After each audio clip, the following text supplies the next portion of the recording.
personne ne m'a forcé la main. Absolument. Vous me connaissez, si je ne trouvais pas d'intérêt à cela, je n'aurais pas adhéré à ça. Et ça ne se fera pas. Non.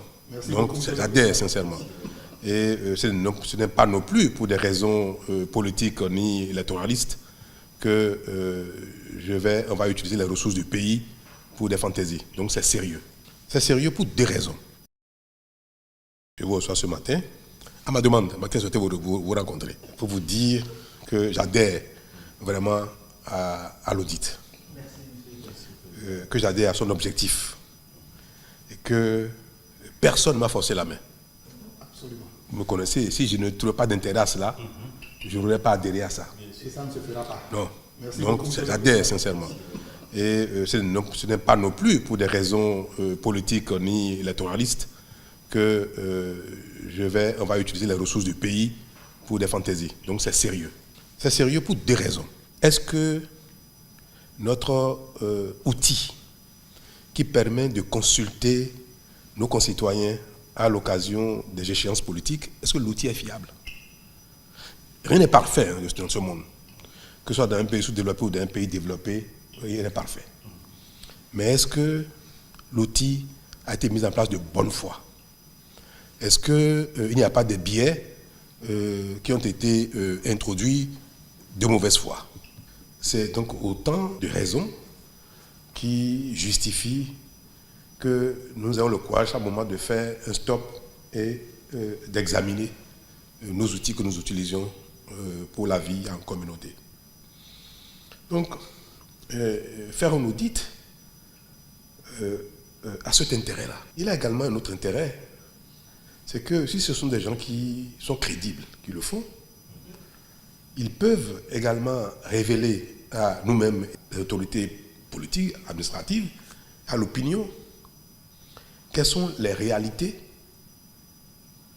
qui relèvent même de nos choix, qui sont peut-être des faiblesses, mais qui ne sont pas liées à une mauvaise intention. Et ça, c'est important.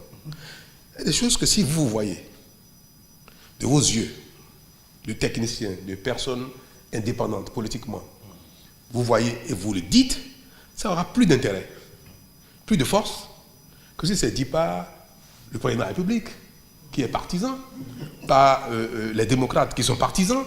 Et même si j'ai concédé aux démocrates de désigner les personnes, je vous affirme que je suis dans une dynamique positive, que je ne considère pas que ce sont les démocrates qui font l'audit. Je ne considère pas ça, je ne le considère pas ça. Donc, si une équipe de techniciens neutres, même mandatés par les politiques, fait le constat, l'opinion entendra cela. S'il y a des sensibilisations à faire, l'opinion entendra avec plus d'attention ces appels, ces sensibilisations. Donc, je considère que vous êtes en mission pour la République.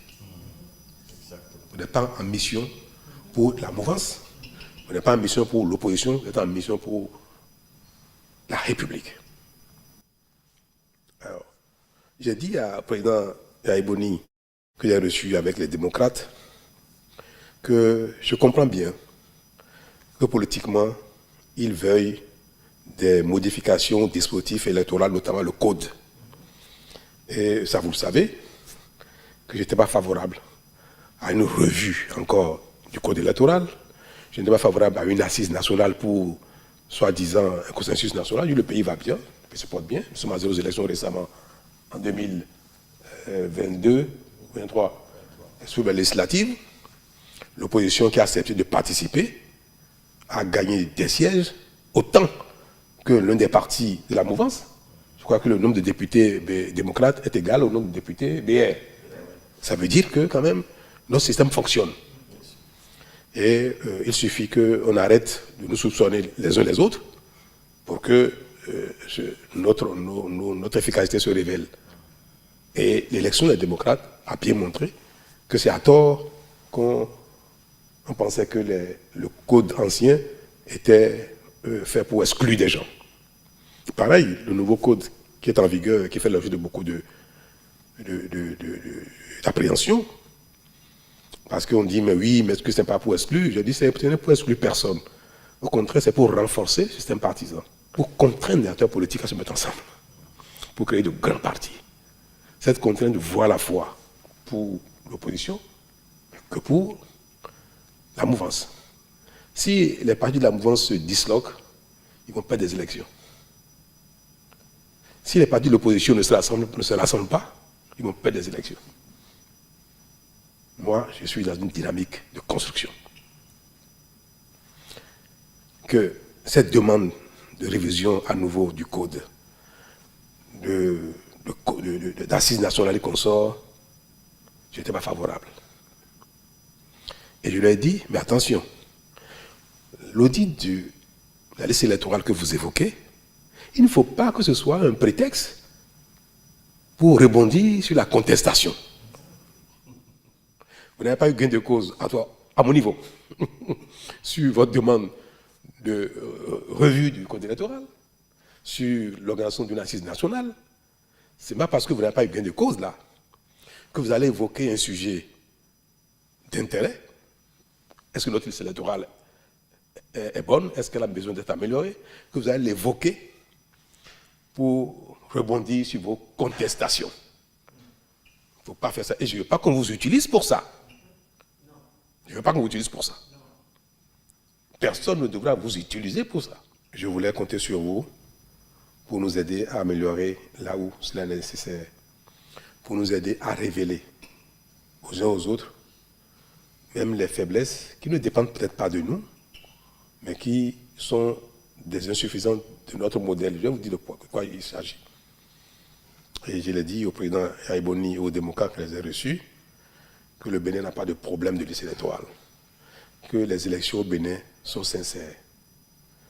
Autant le dispositif électoral, le code électoral, la loi et consorts qui organisent le pays peut être à controverse, parce que ça révèle des choix, de certains choix, mais autant les outils que nous utilisons sont des outils qui sont de bonne foi, qui sont des outils sincères. Les Béninois n'ont jamais dit et pensé que c'est dans les urnes qu'on fraude, que les élections, que notre dispositif électoral technique n'est pas sincère et que les résultats sont tronqués. Non.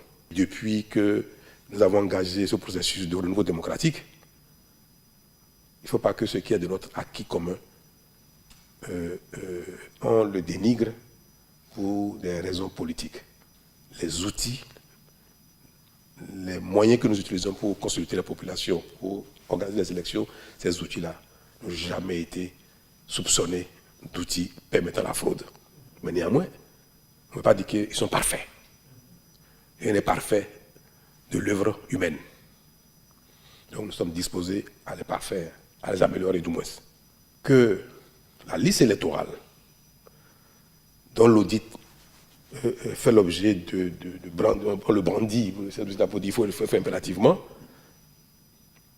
ça n'a rien à voir avec le code, ça n'a rien à voir avec un troisième mandat de président Patrice Talon. Mais mes chers amis, mes chers membres de la commission, deux choses sont attendues. Qu'est-ce que la réalité de notre liste? Et quelles sont les imperfections qu'il faut améliorer?